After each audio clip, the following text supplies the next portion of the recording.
maupun Israel dibantu oleh negara-negara seperti Amerika, Indonesia. Waspada. Pemilu adalah untuk memilih pemimpin dari warga Indonesia yang terbaik.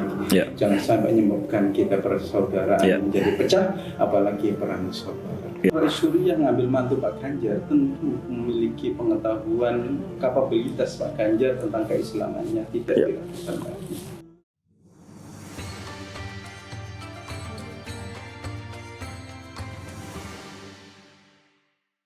Assalamualaikum warahmatullahi wabarakatuh. Waalaikumsalam warahmatullahi wabarakatuh. Pemirsa sahabat Ganjar dimanapun berada, alhamdulillah segala puji bagi Allah Subhanahu wa Ta'ala, pencipta alam semesta ini, serta tak lupa salawat dan salam kepada baginda kita Nabi Muhammad sallallahu alaihi wasallam, yang mana siang ini kita dapat bertemu kembali seperti biasanya. Sahabat Ganjar Islami dimanapun berada, alhamdulillah telah hadir di tengah-tengah kita saat ini yang tidak lain adalah Ustadz Ahmad Muhsin SPDI.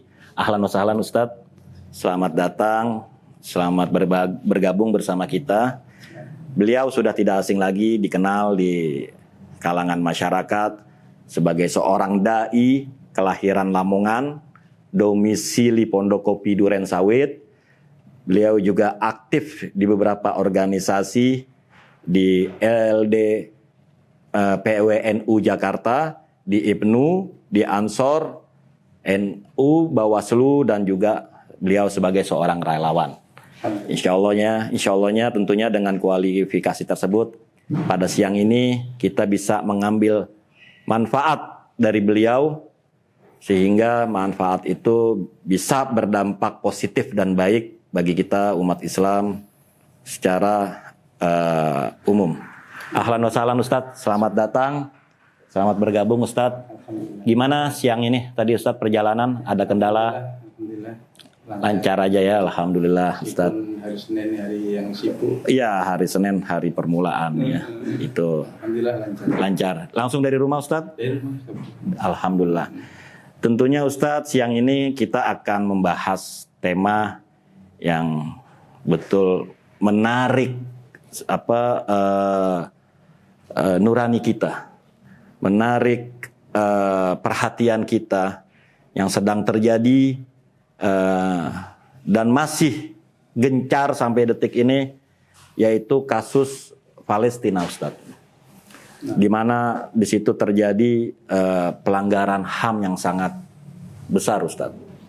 Tentunya dengan kejadian ini kita sebagai masyarakat Indonesia Ustadz juga mengikuti perkembangan tersebut, baik dari media, dan kita juga bersimpati Ustadz, maupun secara material atau dalam bentuk doa.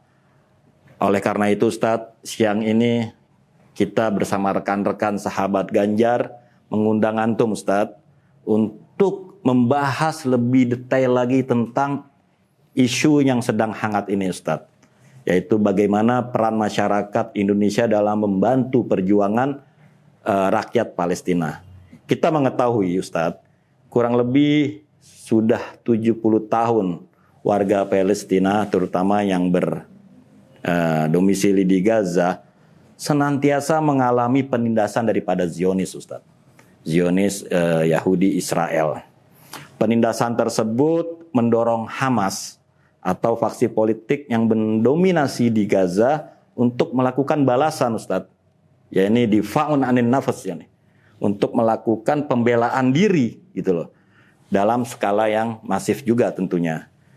Kita juga mengamati, kita mendapatkan baru-baru ini, kurang lebih 7 Oktober lalu Ustadz, Hamas melancarkan serangan dengan meluncurkan lebih dari 5.000 roket Ustadz ke wilayah Israel. Ini bentuk daripada difa'u an nafas, yakni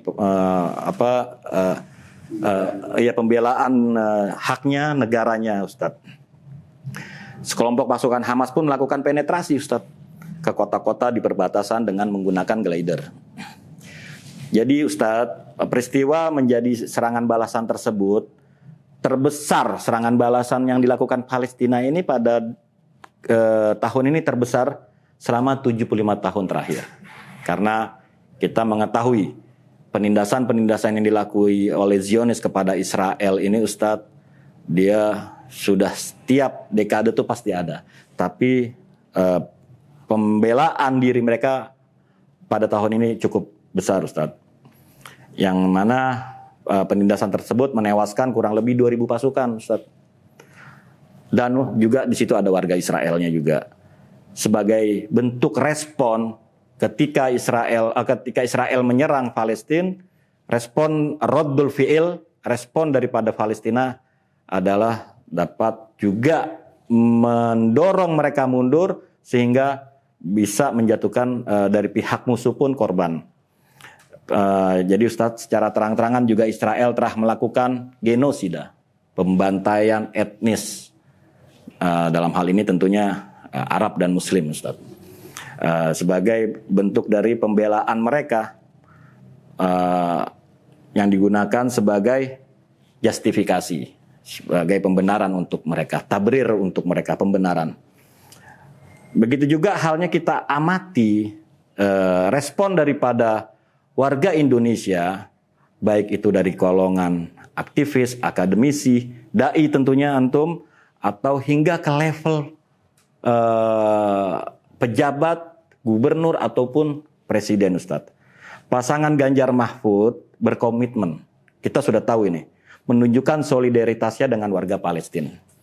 Hal ini dapat terlihat dari sikap Pak Ganjar, Ustadz. Sikap Pak Ganjar pada Mei 2023 jelas di situ. Menolak timnas Israel bertanding pada Piala Dunia.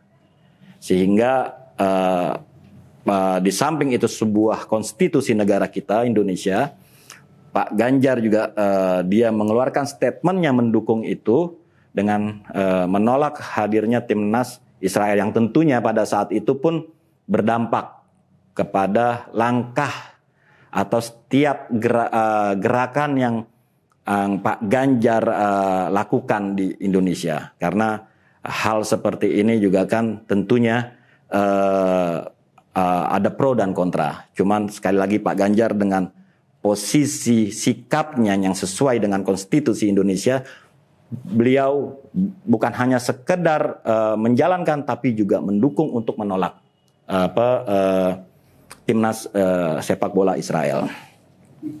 Jadi Ustadz, dengan keadaan atau story yang barusan kita buka, kita bisa mendapat beberapa poin dan kesimpulan yang tentunya juga saya ingin menanyakan pandangan dari Ustadz. Gimana Ustadz melihat keadaan Palestina saat ini menurut kacamata Ustadz atas terjadinya konflik Palestina dan Israel? Tafadhol Ustadz. Bismillahirrahmanirrahim. Alhamdulillah ala ni'matillah wa la haula wa la quwwata illa billah.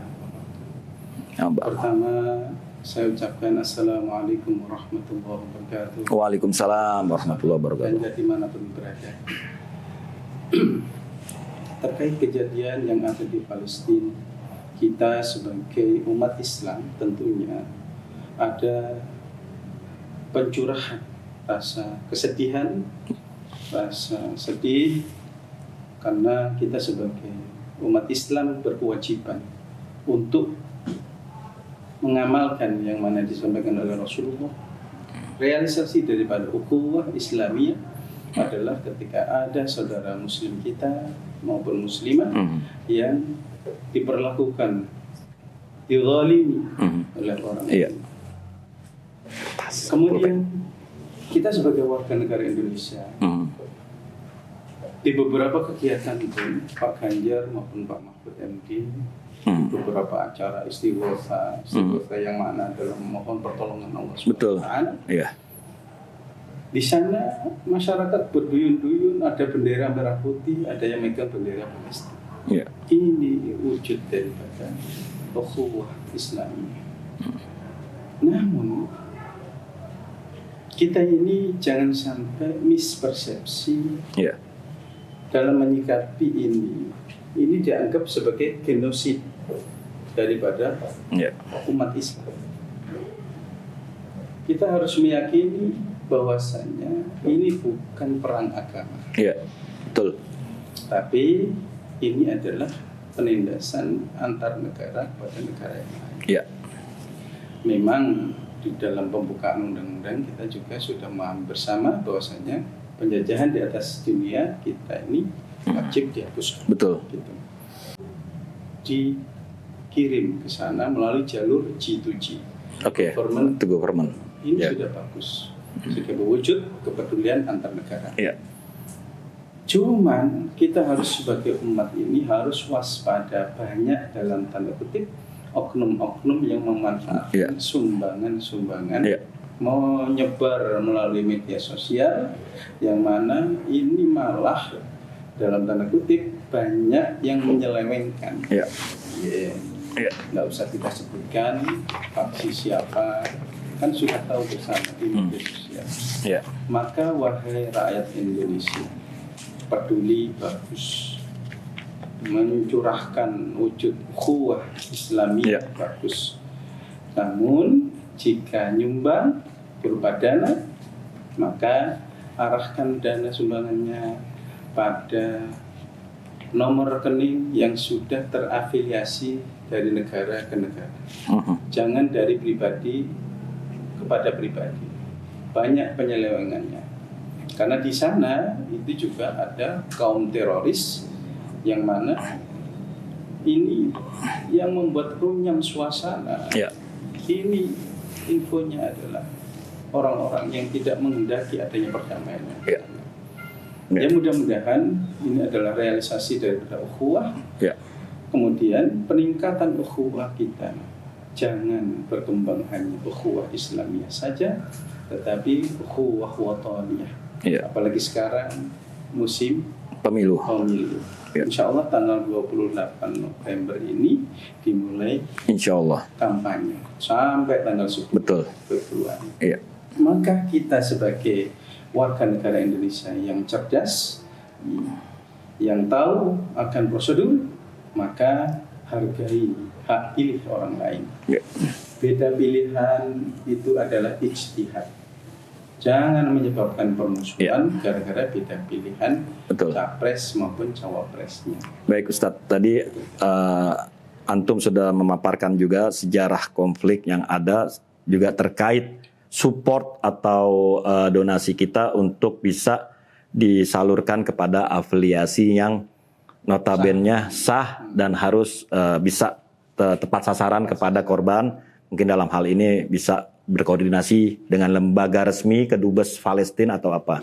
Di luar itu Ustadz, saya juga ingin menanyakan, apa sih yang menjadi motivasi Israel untuk menjajah, merebut wilayah Palestina secara historis, dan sampai saat ini mereka masih ngotot. Dan kita kalau lihat petanya itu dari tahun setelah perang, tentunya perang Tishrin ya, waktu itu Mesir, sekitar tahun 70-an. Israel itu komunitas yang terbesar pada saat itu, sehingga sekarang terkikis sedikit-sedikit, terus dijajah sampai menjadi yang minoritas. Dan pada saat ini sampai detik ini Israel nggak berhenti Ustadz, masih terus menjajah.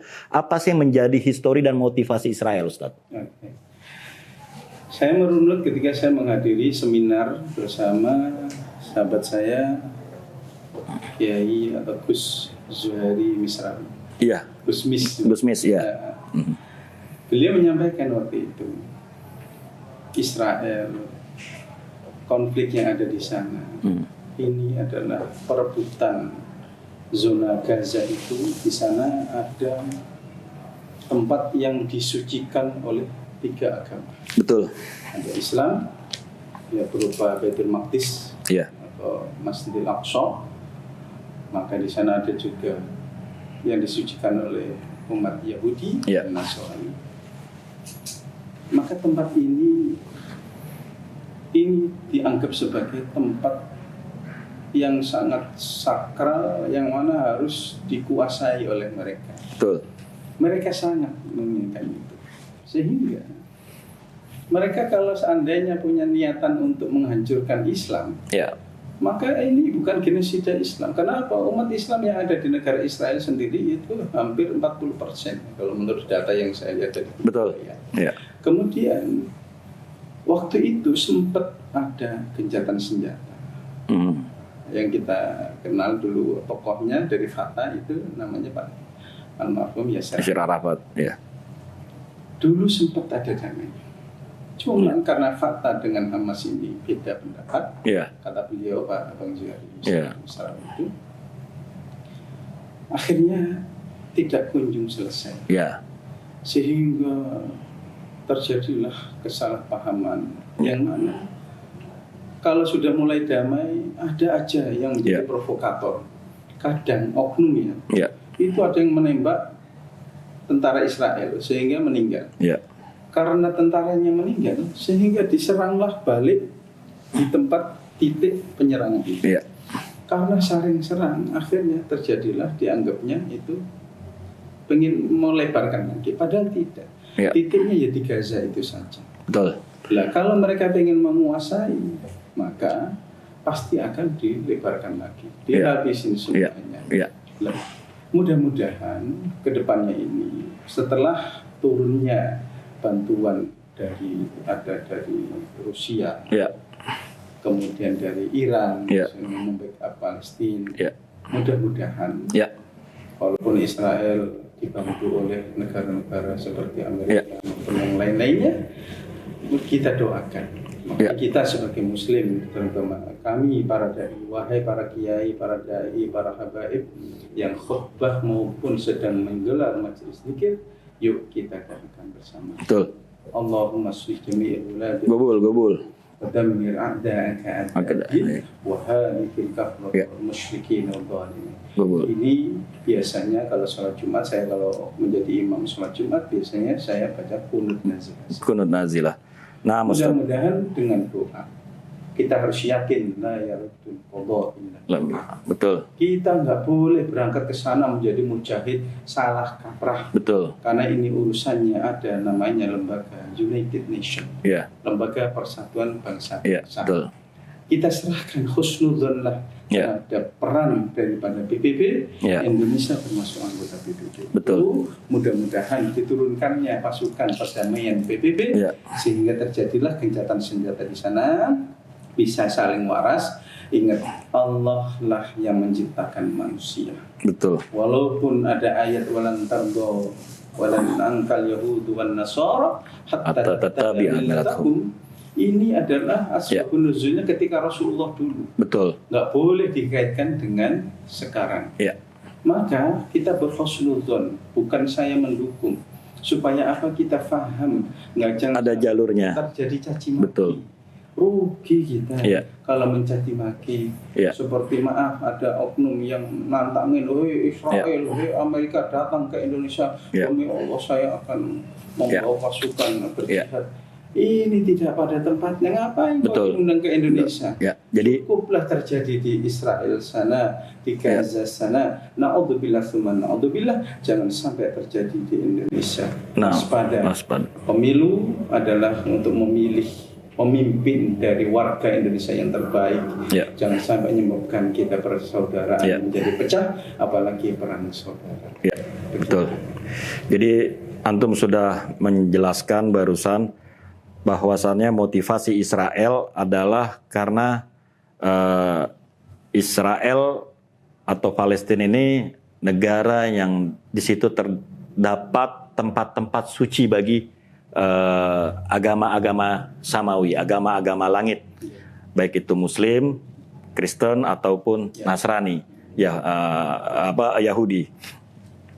Jadi mereka beranjak dari situ, termotivasi untuk menguasai negara tersebut karena di dalam kitab mereka Zabur dan Taurat dikatakan Palestina atau Israel ini tanah yang dijanjikan. Mereka berdalih seperti itu. Meskipun kita juga tahu Ustadz, gerakan di dalam Israel itu ada Yahudi yang mereka itu tidak separatis, tidak oportunis, tidak punya niatan untuk mengambil hak orang, apalagi genosida. Jadi mungkin saya sedikit menambahi bahwasannya gerakan yang didalihkan atas dasar ini adalah dogma agama, ini adalah doktrin agama, sebuah tanah yang dijanjikan itu sebagai bentuk pembenaran mereka, tabrir. Yang jelas di sana ada gerakan politik juga yang kita ketahui Zionis. Nah, mereka ini yang radikalis, yang mereka ini yang mempunyai misi atau doktrin bahwasannya tidak ada bangsa yang lebih mulia, tidak ada bangsa yang lebih layak di Israel kecuali mereka.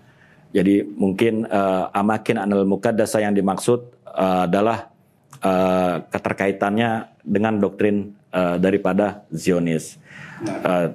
Kita juga Ustadz di sini juga sebagaimana kita ketahui kan, Pak Ganjar juga Pak Mahfud belum lama bahkan Pak Mahfud mengasih statement ya kan, bahwasannya kita selalu standing, kita selalu berdiri dan untuk Palestina. Begitu juga Pak Ganjar statementnya sebelumnya tentang tentang menolak timnas Israel. Kita sudah tahu itu. Jadi sebenarnya bagaimana sih pandangan narasumber terkait hal ini, terkait statement yang dikeluarkan oleh Pak Ganjar ataupun Pak Mahfud. Mungkin Ustadz Mohsin bisa lebih menjelaskan lebih dalam lagi menurut pandangan antum.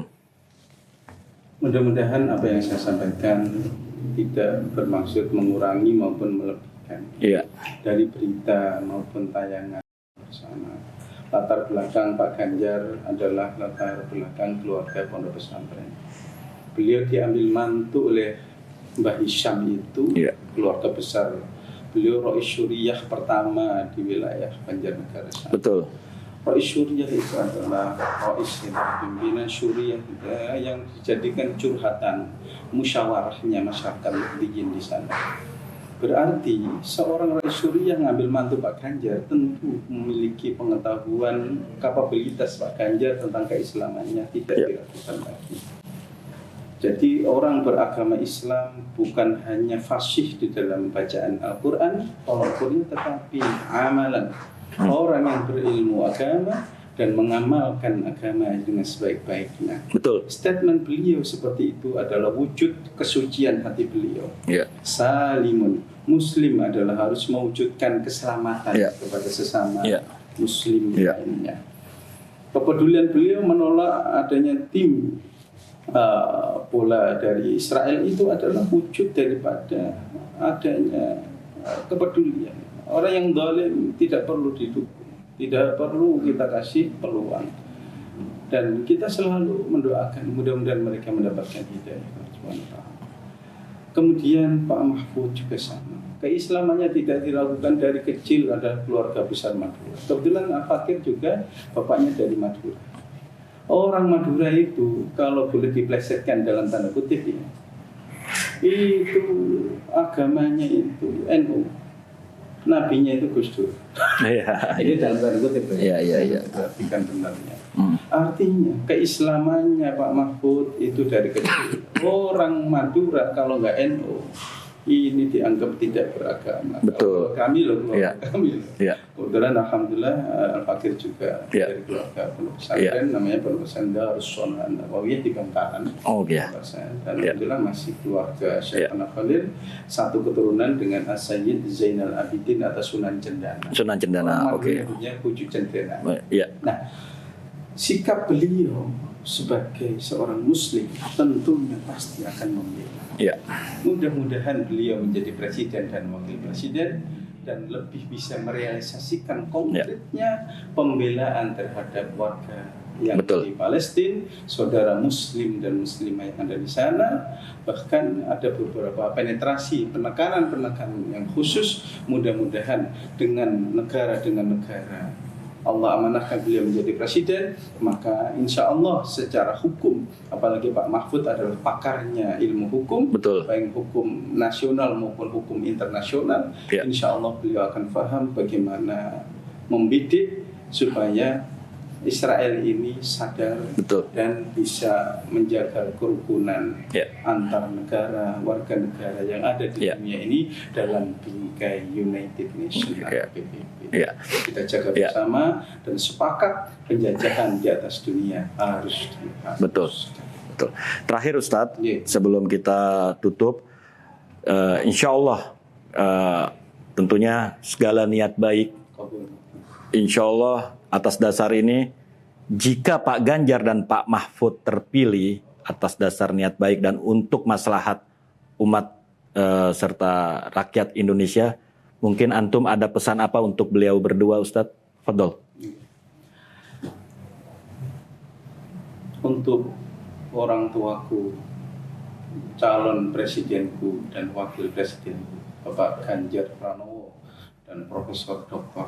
Mahfud MD, mudah-mudahan beliau senantiasa mata'ala lebih tuli hayati. Gobul. Allah amanahkan menjadi presiden dan wakil presiden. Insya Allah, gobul. Yang pertama, tolong benahi carut marutnya hukum yang ada di Indonesia, yang mana isunya adalah tumpul ke atas tapi tajam ke bawah. Yang baru-baru ini ya MK kemarin itu ya, Ustaz ya? Iya. Maka mohon sesuai lambang keadilan, mizan timbangan keadilan harus ditegakkan seadil-adilnya. Nomor 2, Indonesia mudah-mudahan menjadi negara emas, negara maju yang diagendakan dalam visi misi Pak. Betul. Ya. Mudah-mudahan segera direalisasikan. Karena kata Rasulullah, negara yang baik atau hamba Allah yang baik adalah hari ini harus lebih baik dari kemarin. Betul. Hari esok harus lebih baik dari hari ini.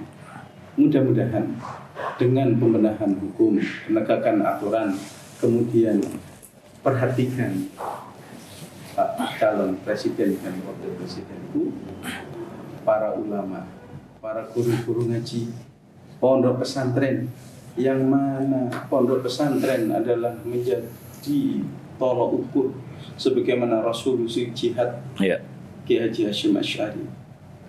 Beliau tanpa peran serta pondok pesantren dan santri, makanya tidak mungkin Indonesia ini bisa menang melawan sekutu yang begitu canggih dan gagahnya pasukannya. Betul. Tanpa peran resolusi jihad dan peran para ulama dan santri. Pantas Pak Jokowi membuat hari santri. Kita apresiasi hari santri bukan hanya untuk kesombongan, tetapi santri adalah wujud daripada semangat spiritual ibadah, juga semangat spirit menjaga persatuan dan kesatuan, dan hubbul watan minal iman. Cinta negara adalah bagian daripada iman. Kenapa? Karena orang yang bisa ibadah dengan baik, orang muslim bisa ibadah berangkat ke masjid maupun ke musola dengan baik jika negaranya aman. Betul. Maka yuk kita ciptakan perdamaian, persatuan sesuai nomor urut. Nomor beliau adalah 3. Persatuan Indonesia. Yuk kita bersatu, siapapun yang jadi presiden, mudah-mudahan yang jadi presiden dan wakil presiden adalah Pak Ganjar Mahfud. Gobul. Bisa menciptakan sila ketiga, persatuan Indonesia. Al-Fatihah. Alhamdulillahirabbil alamin. Arrahmanirrahim. Iyyaka na'budu wa iyyaka nasta'in. Alhamdulillah, terima kasih banyak Ustadz Ahmad Muhsin atas pencerahannya. Benar-benar adem, kita bisa dapat pencerahan atas semua daripada pandangan beliau, terutama dari awal tadi sudah kita urut konflik di Palestina. Beliau juga mungkin satu-satunya di luar daripada support Palestina sendiri. Kita juga bisa berkontribusi dengan bantuan 5.000, 10.000 kan itu nggak ada nilainya, tapi sangat berarti buat saudara-saudara kita dari Palestina yang memang untuk makan aja susah. Tepat. Bahkan ketika diserahkan roti dari helikopter dibuang dari atas, mereka berebutan. Itu kan rasa manusiawi yang sangat istilahnya terenyuh, dan emang itu satu bentuk support dan bantuan. Itu yang pertama. Yang kedua, beliau juga melihat konflik ini terjadi karena ini adalah tanah yang suci bagi agama langit, yaitu Kristen, Yahudi, dan Islam, sehingga diperebutkan, dan tentunya juga di situ ada campur tangan daripada Zionis. Pandangan dari beliau juga berpandangan bahwasannya sampai detik ini tidak ada satu lembaga yang bisa masuk kecuali hanya PBB. Mungkin kita bisa berhusnuzon untuk PBB setidaknya sebagai sebuah wasilah atau jembatan untuk menampung aspirasi dari negara-negara. Ya. Ada hikmah yang luar biasa. Kenapa dulu Rasulullah SAW itu suruh mindahin kiblatnya? Betul. Fawalli wajhaka syatrul Masjidil Haram ila Dari Masjidil Aqsa dipindah suruh menghadap kiblat Masjidil Haram. Ya. Allah Maha Adil dan Allah Maha Tahu. Ternyata akhir zaman terjadi konflik seperti ini. Betul. Coba kalau kiblat umat Islam masih di sana, bisa perang agama. Bisa perang agama, hikmahnya di situ luar biasa, di balik pindahnya kiblat dari Masjidil Aqsa ke Masjidil Haram. Betul. Begitu, Bu. Betul, ya. Terakhir juga tadi sebelum kita tutup, beliau Ustadz Ahmad Muhsin juga menyampaikan bahwasannya sosok Pak Ganjar Mahfud ini sudah tidak diragukan lagi dari kalangan pesantren, dari kalangan kiai. Tentunya nurani beliau sebagai seorang muslim, sebagai seorang yang tumbuh besar di tengah-tengah dunia pendidikan Islam dan pesantren, beliau tidak menerima kejadian ini atas dasar nurani dan juga menolak kedoliman yang terjadi perang di Palestina ini. Beliau juga tadi menyampaikan pesan semoga dengan terpilihnya Pak Ganjar Mahfud nanti bisa dapat lebih mengayomi atau berdiri bersama rakyat Palestina secara dunia, secara universal, dan juga tentunya bisa membenahi hukum-hukum yang masih menjadi PR di Indonesia. Ya, alhamdulillah kita sudah di penghujung acara podcaster ini. Terima kasih banyak Ustadz atas waktunya bisa berkunjung ke kita dan bisa bertukar pikiran. Kami mengucapkan banyak terima kasih Ustadz. Tentunya ke depannya silaturahmi ini terus berjalan. Billahi taufik wal hidayah. Assalamualaikum warahmatullahi wabarakatuh. Waalaikumsalam warahmatullahi wabarakatuh.